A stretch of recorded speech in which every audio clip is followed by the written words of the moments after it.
warahmatullahi wabarakatuh. Tentangkan wasta simkuring Sri Nur Aidah di kelas 12 MIPA. Di dia simkuring pada ngadengin judulna nyaeta Talaga Warna. Talaga Warna teh nyaeta salah sahiji tempat wisata aya di Sukabumi. Talaga Warna ge ngagaduhan dongeng ieu carita.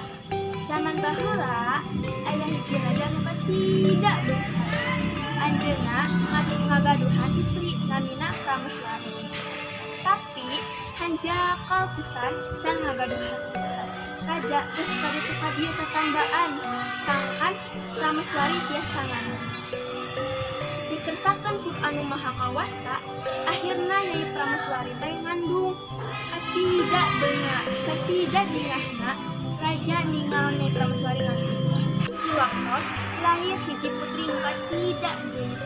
Disabanyahna sagala pamenta putri teh dipungpang estu dihayukeun wae.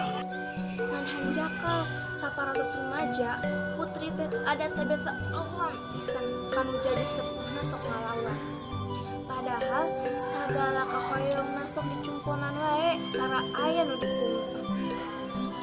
Raja sareng Prameswari sok sedih sok nangis di upami ningal kana eta talajak janten putrana. Dina hiji dinten putri aya pamundut, tapi ku raja sareng Prameswari teu ditedunan.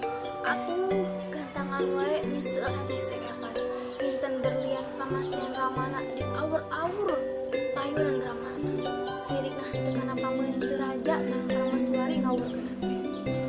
Kitu kersana nu maha kawasa, nah atuh ari bruyal teh cai tina jero tandeuh.